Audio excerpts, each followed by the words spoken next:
Aviso: este programa tem linguagem forte, relatos de abuso sexual e pode não ser adequado para todos os públicos. Esse podcast é uma série de vários episódios, contados de maneira cronológica. Se você ainda não ouviu os episódios anteriores, eu recomendo que pare, ouça e depois volte a ouvir aqui.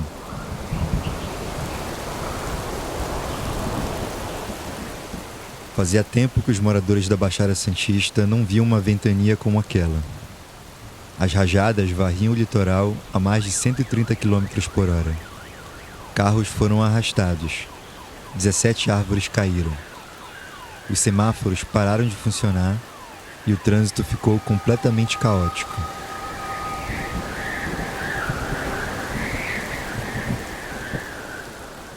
Esse era o clima na noite de quinta-feira, dia 21 de março de 2024, quando um dos moradores mais conhecidos de Santos se viu cercado por policiais federais no apartamento dele, na Praia de Aparecida. Depois de muita conversa e negociação, o Robinho entrou no carro preto da Justiça Federal e começou a cumprir a pena de 9 anos por estupro. O carro da PF chegou ao endereço de Robinho às 7:15 da noite. O ex-jogador mora em um apartamento em frente à praia em Santos. Robinho e os agentes da PF deixaram o condomínio pouco depois. Os policiais trouxeram Robinho para a sede da Polícia Federal, que fica na região central de Santos. Ele será submetido a uma audiência de custódia, para depois ser encaminhado a uma penitenciária que ainda será divulgada.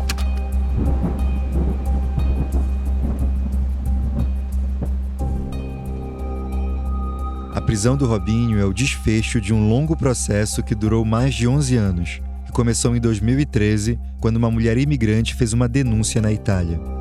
Um processo que, para ser concluído, envolveu ao menos 78 pessoas, entre juízes, promotores, testemunhas, advogados, policiais e especialistas, em 3 países diferentes. Eu contei os nomes de todas essas pessoas em algumas das milhares de páginas do processo, escritas em todos esses anos e guardadas nos tribunais de Milão e de Brasília. O desfecho do caso foi uma notícia comemorada por defensoras e defensores dos direitos femininos, por todos que acham que diminuir os índices de violência contra a mulher passa por punir quem comete esses crimes. O Ricardo Falco, o amigo do Robinho que também foi condenado na Itália, agora teme ir pelo mesmo caminho. Os outros 4 amigos que se envolveram no crime de Milão também.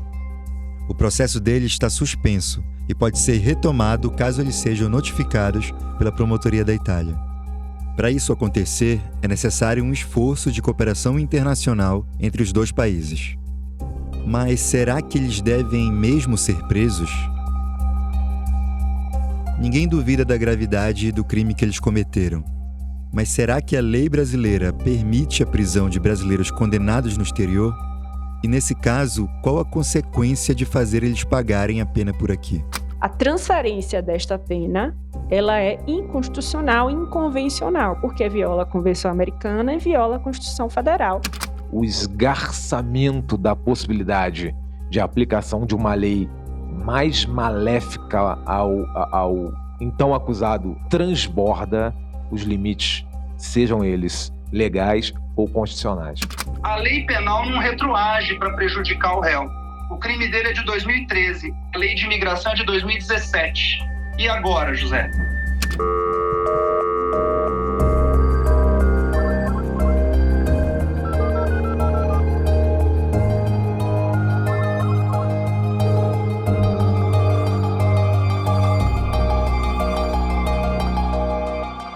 O All Sport Histórias, temporada 4, Os Grampos de Robinho, por Adriano Wilson. Episódio 8, Novos Ventos.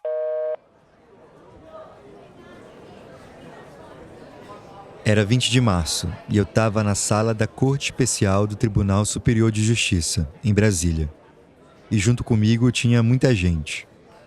Centenas de jornalistas, advogados, estudantes, funcionários e militantes dos direitos humanos, além dos 12 ministros, se reuniram para um dos julgamentos mais importantes de 2024. Começamos a pauta, a sustentação oral. O primeiro feito eu chamo homologação de decisão estrangeira de número 7.986, O caso do Robinho chegou ao STJ porque a Itália pediu para o Brasil para que ele e o Falco fossem extraditados para lá depois que a condenação deles foi confirmada pela última instância, em 2022. Bom, requerente, o governo da Itália, requerido Robson de Souza, interessados União Brasileira de Mulheres e Associação Nacional da Advocacia Criminal. A Constituição não permite a extradição de brasileiros natos. E isso é uma coisa comum na maioria dos países. A Itália pediu então para que eles cumprissem a pena aqui. Nesses casos, um novo processo é aberto e o STJ deve decidir se essa condenação pode ser considerada válida no Brasil. Naquela quarta-feira, portanto, depois de mais de um ano em que esse processo passou de mãos em mãos no tribunal, o Robinho saberia se seria obrigado a cumprir a pena no Brasil. Sustentações orais requeridas pelo Dr. José Eduardo Rangel de Alckmin em favor de Robson de Souza. Parece simples para quem não entende tanto de direito. Parece lógico que se a pessoa foi condenada, ela pague pelo que ela cometeu. Só que eles não foram julgados nem condenados aqui no Brasil. O que estava em jogo ali era uma decisão que ultrapassa os limites do próprio caso do Robinho. Era uma audiência bastante espinhosa tanto para a justiça quanto para a diplomacia brasileira. Naquele dia, não era a inocência do Robinho que estava em jogo. Isso já foi decidido em 2022. Ele é culpado, de acordo com a Itália. Mas o que estava em jogo era se essa condenação teria validade no Brasil.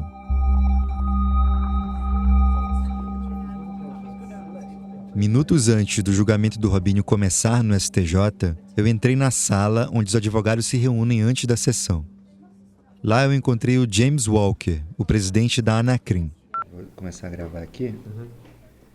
A Anacrim é a Associação Nacional da Advocacia Criminal, uma entidade que se habilitou no processo do Robinho como amicus curiae, um termo jurídico em latim para amigo da corte. Um amigo da corte é uma instituição, uma pessoa, alguém de fora do caso que entra no processo para ajudar os juízes a tomar uma decisão. Eu quis entender qual seria a participação do James no julgamento.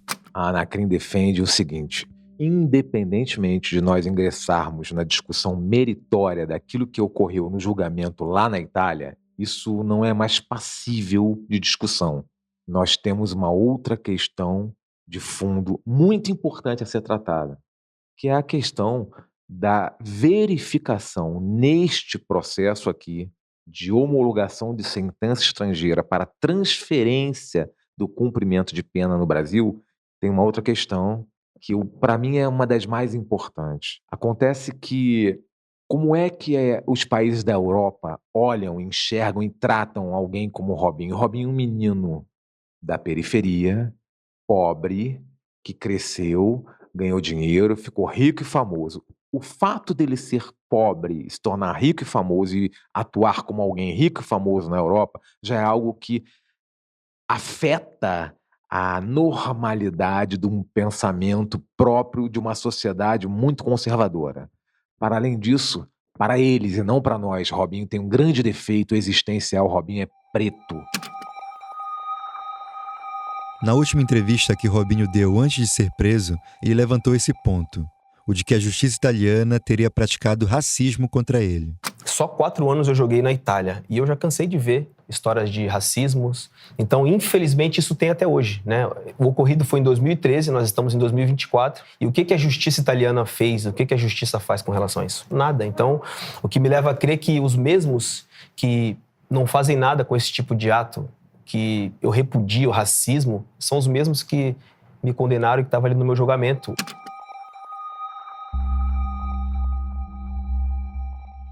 É inegável que a Itália, assim como a maioria dos países, convive com racismo e que jogadores negros já sofreram e sofrem preconceito em campo e fora dele. Mas tem 2 coisas que me chamam a atenção nesse argumento que o Robinho tem levantado ultimamente. Nos 9 anos em que esse processo tramitou nas 3 instâncias da Itália, nenhum dos 5 advogados do Robinho jamais apontou o racismo como explicação para as condenações. Na primeira entrevista que ele deu sobre o caso, em 2020, o Robinho também não fez essa acusação. Ela só apareceu às vésperas do julgamento no STJ. O outro detalhe que, a meu ver, enfraquece essa tese é que o Ricardo Falco, o outro condenado no processo, é um homem branco. Deu depoimento, falei, meu advogado, eu falei toda a verdade pro meu advogado. Uhum. Só não falei que você comeu a mina. Uhum. Esse é o Falco falando com Robinho em um dos áudios obtidos pela polícia italiana. Falei assim, quer dizer, quando eu entrei, eu vi tudo o bagulho, tava lá, o Robinho tava, né? Falei pra ele, não tava. Ele falou, você tá mentindo? Eu falei, não tava, mano, não preciso defender ninguém, não tava. Sua amizade pra mim não vale 50, 100 mil euros, porra nenhuma, já falei isso pra você. Claro. Posso falar, mano, não precisa nem estudar pra ser inteligente, mano. Eu cheguei à conclusão que a defesa que seu advogado usou pra defender você foi a pior de todas. Ele quer tirar o sofrimento das suas costas e jogar no meu. O Falco também foi condenado a 9 anos de prisão, e a Itália também pediu para ele cumprir a pena aqui. Mas o processo dele chegou depois e ainda não tem uma data para ser julgado no STJ. Por isso, eu entendo que o que poderia haver de melhor no julgamento de hoje era o não julgamento, e sim a conversão desse julgamento em diligência. Esse é o Walker, outra vez, agora argumentando que a investigação tanto do Robinho quanto do Falco recomece no Brasil. Abrindo-se mais um prazo para a defesa para trazer toda a apuração daquilo que houve, eventualmente, de violação de garantia ou não, para ser submetido ao Ministério Público daqui. Por quê? Porque o Ministério Público não foi fiscal da lei, de nada aqui. Está sendo fiscal de uma mera homologação. O Brasil vai ser carimbador de uma decisão vinda do exterior. Isso me preocupa sobremaneira. Hoje é o Robinho, amanhã podemos ser eu ou você. E isso é algo que os advogados do Falco também têm defendido. A defesa do Falco, assim como a do Robinho, não trata do crime em si, do que aconteceu ou não aconteceu na Itália. Isso já foi encerrado. Os dois foram condenados em todas as instâncias. Os advogados dos dois argumentam apenas que a legislação brasileira não permite a transferência de uma pena imposta contra um brasileiro nato por um país estrangeiro. Para entender melhor esses argumentos, eu fui encontrar a Lorena Machado no hotel onde ela estava hospedada em Brasília depois do julgamento. A Lorena é uma advogada especialista em direito internacional. Explica um pouco sobre como você entrou nesse caso. Você já conhecia o Falco? Como é que você passou a defendê-lo? Não tenho qualquer tipo de relação com o meu cliente. Sou também professora acadêmica. Estudo direito internacional já há muito tempo. Inclusive, quando saiu essa notícia, me senti no dever de me posicionar academicamente nesse sentido, assim como outros doutrinadores. Publiquei um artigo, entenderam que aquele artigo estava adequado e fui contatada pela defesa para atuar naquele processo. Quando foi que você começou? Assim que houve a citação do Falco. E você tem um contato direto com ele? Como é que ele está hoje? Onde ele vive? Como é que ele está vendo essa possibilidade da pena dele ser transferida para o Brasil? Bom, o que eu posso afirmar sobre o meu cliente é que ele é um trabalhador, tem tentado trabalhar, ele não recebe qualquer tipo de ajuda financeira, então ele segue trabalhando e a nossa relação... Ele trabalha com o quê? Essa informação eu não tenho. E a nossa relação é uma relação de advogado-cliente apenas. A gente já deu esse contexto antes, mas vale relembrar. Diferente do Cleitinho, do Rudinei, do Galã e do Alex, o Ricardo Falco era um amigo mais recente do Robinho.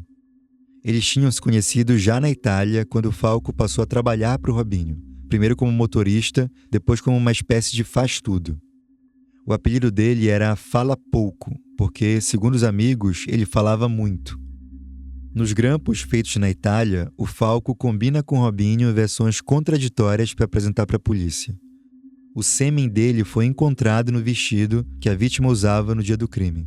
Lorena, eu queria que você analisasse o resultado do julgamento do Robinho ontem e me dissesse se você acha que essa sentença pode, de alguma forma, influenciar no julgamento do seu cliente, do Falco. Sim, acredito que possa vir a influenciar o julgamento por diversas questões, mas sobretudo em razão deste artigo no próprio Regimento Interno do Superior Tribunal de Justiça.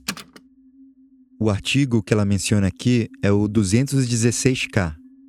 Segundo esse artigo, o relator de um caso de homologação de decisão estrangeira pode decidir de maneira monocrática, ou seja, sozinho, sem a opinião dos demais ministros, caso já tenha jurisprudência anterior de processos parecidos. Ou seja, o temor da defesa do Falco é que a prisão do Robinho permita ao STJ acelerar o processo do Falco, e assim ele não seria julgado por um conjunto de ministros, mas apenas por um. Sobre o resultado do julgamento, eu lamento que tenha sido essa decisão, não em razão de que aconteceu ou não aconteceu, mas em razão da questão técnica referente à legalidade da homologação ou não da sentença estrangeira, que é do que se trata de fato esse HDE. O HDE é um processo de homologação de decisão estrangeira, portanto aqui não se discute que teria acontecido na Itália, como aconteceu, quem participou, quem não participou. Se discute apenas a possibilidade de uma homologação de uma decisão estrangeira no Brasil. Por que você acredita que essa decisão que transitou em julgado na Itália não deve ser confirmada no Brasil? Qual que é a tese que sustenta esse argumento? A questão é basicamente técnica referente a direito constitucional e direito internacional. Essa questão técnica pode ser resumida em 3 pontos principais, que são indicados pelos advogados de defesa. Segundo eles, o artigo da Lei da Migração, usado nesse caso, não se aplicaria a brasileiros natos. Em segundo lugar, mesmo que essa lei fosse levada em consideração, ela foi criada em 2017, mas o crime aconteceu em 2013, quando ela não existia ainda. E na interpretação da defesa, a lei não pode retroagir para prejudicar o réu. Por último, os advogados dizem que o tratado que regula a cooperação internacional entre Brasil e Itália não prevê a execução de pena de prisão. Esses são os principais motivos pelos quais eles defendem que a condenação não deve ser confirmada no Brasil e o crime deve ser investigado novamente aqui.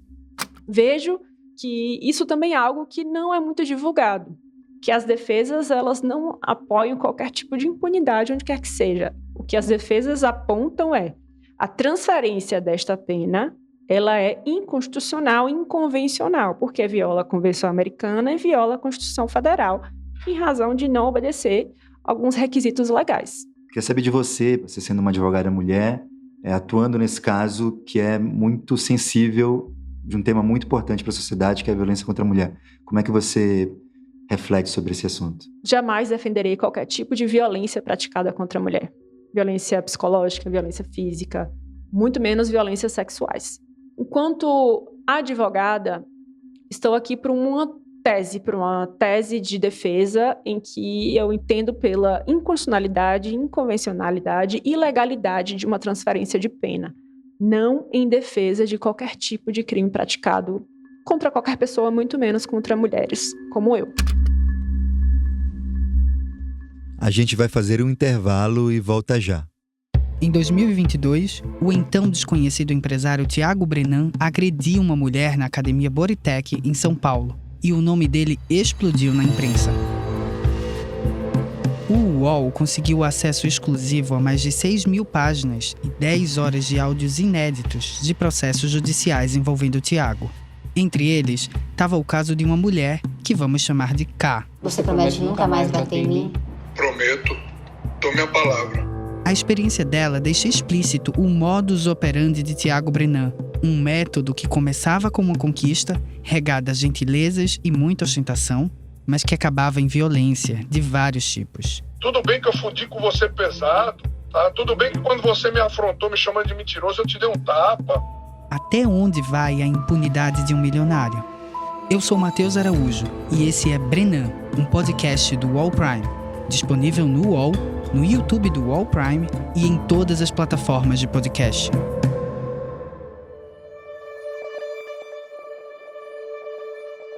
Quando eu cheguei em Brasília, no dia anterior ao julgamento, os colegas da imprensa faziam uma aposta. Baseado no que os ministros conversavam com os assessores deles e de maneira reservada com outras pessoas, a sensação entre os jornalistas era de que algum dos juízes ia pedir vistas e provocar um adiamento da decisão. Pedir vista é um jargão jurídico que significa pedir mais tempo para analisar um caso. Esse tipo de ação é comum em tribunais superiores, como o STJ e o STF, e não seria surpresa se acontecesse no caso do Robinho. O processo dele já estava provocando um debate acalorado no tribunal, especialmente por envolver um jogador de futebol com passagem pela seleção brasileira e condenado por estupro. Mas no dia do julgamento, quem acordou cedo teve uma notícia surpreendente, também envolvendo outro jogador com passagem pela seleção brasileira, também condenado por estupro. O Tribunal Superior de Justiça da Catalunha decidiu nesta quarta-feira acatar o pedido da defesa do Daniel Alves de liberdade provisória para o jogador brasileiro. O Tribunal de Justiça daqui da Catalunha decidiu que essa liberdade vai ser condicionada ao pagamento de uma fiança de 1 milhão de euros. O Daniel Alves também vai ter uma série de restrições impostas a ele. O lateral direito Daniel Alves estava preso em Barcelona. Ele também tinha sido condenado por estupro, mas naquele dia o tribunal espanhol decidiu que ele poderia sair da cadeia se pagasse uma fiança. Nesse caso, os passaportes dele seriam retidos para impedir que ele deixasse a Europa. É interessante notar como um caso influenciou o outro ao longo dos últimos anos. O Daniel Alves foi preso de maneira preventiva em 2023, logo depois de prestar seu primeiro depoimento para se defender da acusação de estupro contra uma mulher, também numa boate. A justiça espanhola resolveu prender ele para evitar um desfecho parecido com o do Robinho, que no ano anterior tinha sido condenado pela terceira vez na Itália, mas não podia ser preso porque estava no Brasil. A possibilidade do Daniel Alves sair da cadeia foi lembrada pelo advogado Carlos Nicodemos, que representou a União Brasileira de Mulheres no julgamento do Robinho. A entidade feminista teve direito a falar no tribunal para defender a prisão dele. Nós amanhecemos hoje com uma notícia que na autonomia institucional da justiça espanhola deu a um outro caso com os mesmos contornos a garantia de responder o processo em liberdade depois de uma condenação, pagando uma fiança. Essa sensação do que a justiça pode entregar à sociedade e às mulheres é preciso ser entendido daquilo que internacionalmente está consolidado no campo internacional dos direitos humanos.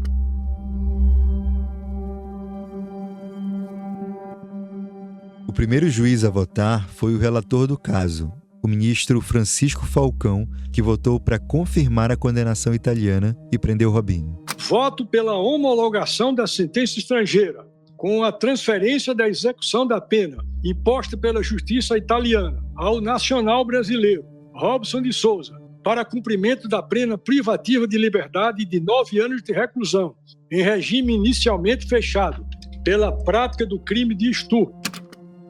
Ele foi seguido por outros 8 ministros. Apenas 2 juízes da Corte Especial votaram contra a prisão. Mas o que começou como uma goleada ganhou contornos um pouco mais dramáticos quando os ministros passaram a debater sobre a urgência da prisão.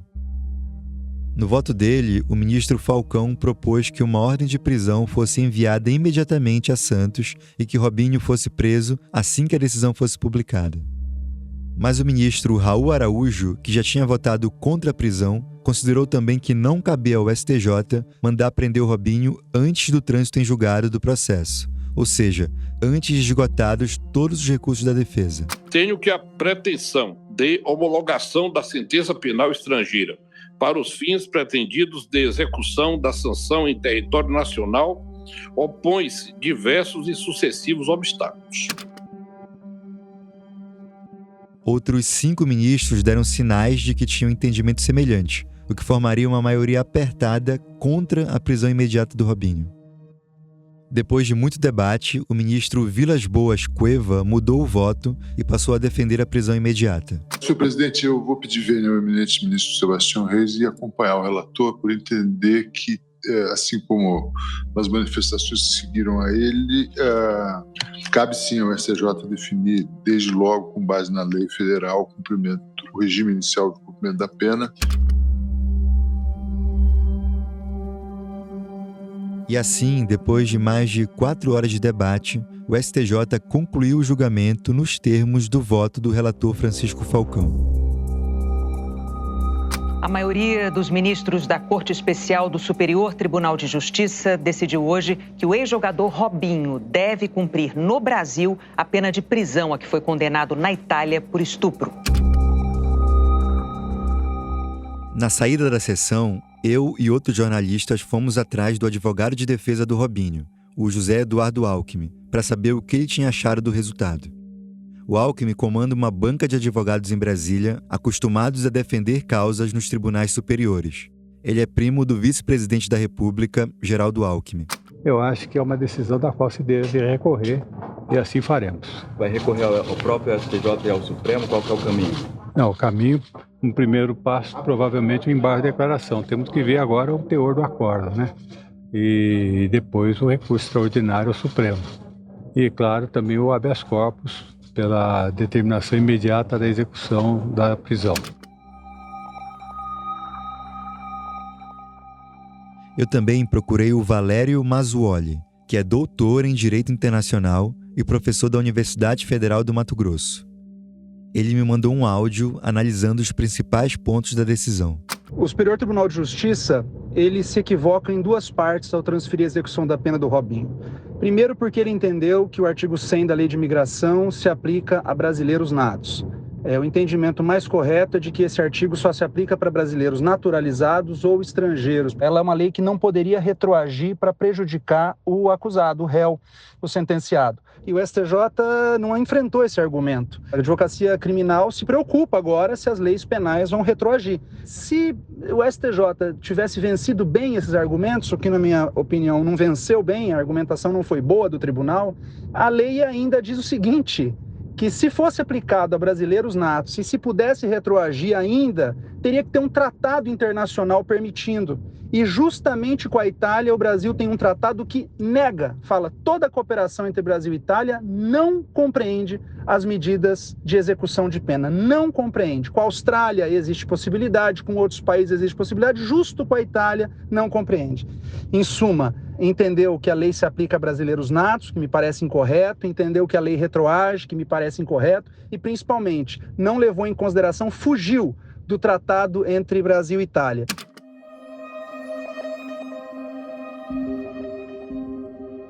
O caso do Robinho gerou um debate que dividiu os especialistas na área.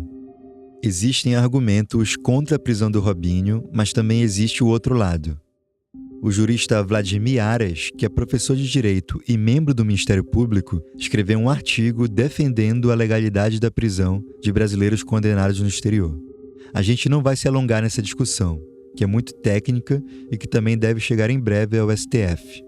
Os ministros ouviram os argumentos da Anacrim e da defesa do Robinho, mas decidiram pela prisão dele.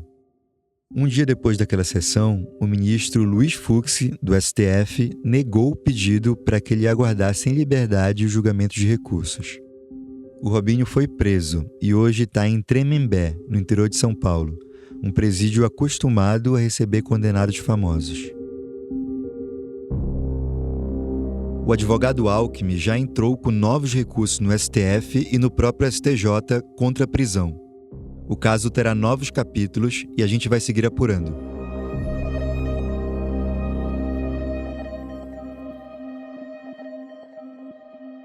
Não precisa acompanhar o futebol para saber o quanto esse universo é um ambiente machista. Do ano passado para cá, a gente teve vários casos que furaram a bolha e escancararam para todo mundo essa realidade. Jogadores, clubes e federações do futebol costumam manter o silêncio e evitar comentar esses casos. Com a decisão do STJ de que o Robinho deve cumprir a pena no Brasil, as coisas começaram a mudar um pouco. O lateral Danilo, o atual capitão da seleção, pediu que a CBF se engaje no processo e passe a tratar do tema desde as categorias de base. É muito complicado falar, mas eu entendo que na minha posição, principalmente hoje como um dos jogadores, o jogador de mais tempo dentro da seleção brasileira hoje, exercendo o papel que eu exerço, é importante que eu fale. Eu acho que dentro de uma amplitude do tema, eu acho sim que é necessário passar por uma conscientização que parte dentro da seleção brasileira, das categorias de base, do futebol brasileiro também passando pelas categorias de base, mas também gostaria de fazer a reflexão de que a gente não faça o julgamento de que isso acontece só no futebol. Eu acho que é um reflexo da nossa sociedade e ela vem, né, se espelhar no futebol. Eu acredito que nós, enquanto atletas de alto nível, temos que entender qual o lugar que a gente ocupa, qual que é o nosso papel, que as nossas ações têm um poder muito maior de influenciar positivamente ou negativamente. Outra que comentou o assunto foi a presidente do Palmeiras, a Leila Pereira. Ela estava em Londres, chefiando a delegação da seleção durante um amistoso, quando foi questionada pelos jornalistas do UOL, Thiago Arantes e Lucas Mussetti, sobre o Robinho e o Daniel Alves. A única presidente mulher de um time da primeira divisão disse que a possibilidade do Daniel Alves sair da cadeia seria um tapa na cara das mulheres. Não estamos falando sobre um processo, estamos falando sobre uma condenação. E eu não acredito que você combata a criminalidade sem a punição, e punição severa. Principalmente, aliás, todos os crimes têm que ser punidos de uma forma severa, mas principalmente contra as mulheres, que nós sofremos desde que nós nascemos. Preconceito, falta de oportunidade, todo tipo de discriminação eu sinto comigo, não é? Nesse ambiente tão machista que é no futebol. Mas não adianta eu falar só. Todas nós temos que falar. Então eu peço para todas as mulheres, vocês da imprensa também, eu preciso de todos vocês.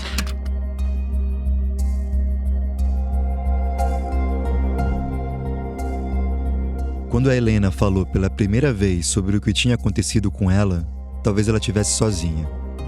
Ela tinha as lembranças dela, o vestido que ela usava no dia e algumas mensagens trocadas pelo Facebook. Parecia pouco. Do outro lado, eles eram 6. Pareciam muitos. Mesmo assim, ela falou. Sua denúncia depois foi confirmada pelas vozes do Robinho e do Falco, gravados secretamente pela polícia, no celular e no carro. Foram necessários 9 anos até que a condenação dos dois fosse confirmada. Quando o caso chegou no Brasil, todo mundo já tinha ouvido a voz dos dois. Vozes comentando com muitos detalhes o que tinha acontecido naquela noite. Primeiro negando, depois confessando, mas sempre debochando.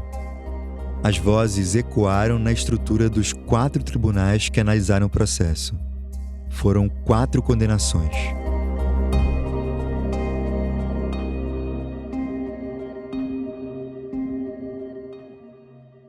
Mas e a voz da Helena? A voz da Helena a gente nunca ouviu e talvez nunca ouça.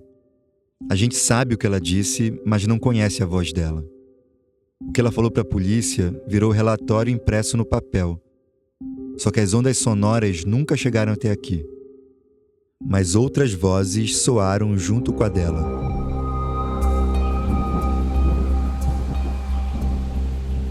A história da Helena cruzou o planeta. Um sopro que ela produziu na Itália provocou uma ventania no Brasil. Uma ventania nas vozes de muitas mulheres. Entre elas, a Alicia Klein, a Mili Lacombe e a Cris Fibe, colunistas do UOL. Digo como mulher, como uma pessoa que estava presente durante todo o julgamento, um momento de maior emoção para mim foi quando o subprocurador-geral fez questão de ler alguns trechos dos áudios do Robinho, que destacam o desprezo pela vítima, o desprezo pelo processo, o desprezo por tudo que não fosse ele. A gente é a mulher albanesa. Nós já fomos a mulher albanesa para alguém ou alguém nessa vida. Então, todas as mulheres da vida de vocês, todos que estão escutando a gente agora, quem tiver coragem, pergunta com quantos anos você foi abusada pela primeira vez. A gente também consegue, como aqui público leigo, escutar o que nos bastidores o Robinho e os seus amigos estavam falando sobre essa mulher. Com que desrespeito, com que violência eles falam dela, como falam de todas as mulheres.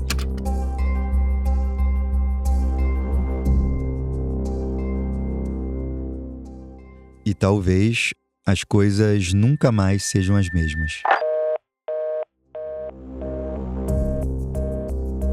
Esse foi o 8º e último episódio da 4ª temporada do UOL Sport Histórias, Os Grampos de Robinho. Ok, eu sei que eu já falei isso antes no ano passado, depois do 6º episódio. Aquele era para ser o último, mas a gente trouxe esses 2 episódios extras para contar os desdobramentos dessa história. A entrevista com Cleitinho e a prisão do Robinho. A gente vai continuar acompanhando esse caso, então talvez a gente ainda se encontre por aqui no futuro. Por enquanto, eu queria fazer aquele tradicional pedido. Se você não conheceu o podcast UOL Sport Histórias, eu sugiro que você procure as outras temporadas no UOL ou na sua plataforma preferida. Em cada temporada, a gente conta uma história diferente, investigada e narrada pelos jornalistas do UOL. E claro, se você está gostando desse programa, compartilhe nas suas redes e indique para os amigos. Isso ajuda muito e a gente fica muito agradecido. Se você é uma das pessoas citadas nesse podcast e gostaria de falar com a gente, pode escrever para uolsporthistorias@uol.com.br. Eu vou repetir, uolsporthistorias@uol.com.br. Nesse e-mail você também pode enviar comentários, sugestões, críticas e elogios dessa e de outras temporadas do podcast. Eu sou o Adriano Wilson e obrigado a você que nos acompanhou até aqui. A reportagem desse episódio é de Adriano Wilson. O roteiro é de Adriano Wilson e Clara Helstab. A montagem é de Danilo Corrêa. O desenho de som é de João Pedro Pinheiro. Trilha sonora original de João Pedro Pinheiro. Trilhas adicionais do Epidemic Sound. O design é do Eric Fiore. Motion design de Leonardo Henrique Rodrigues. Direção de arte de Gisele Pungan e René Cardilho. Coordenação de Lígia Carriel e Daniel Tosi. O podcast é um produto de UOL Prime, que tem Diego Assis como gerente-geral de reportagens especiais. O projeto também conta com Murilo Garavello, diretor de conteúdo do UOL. Esse episódio usou áudios da TV Globo, do YouTube do Superior Tribunal de Justiça, da Record TV, do UOL e da CBF.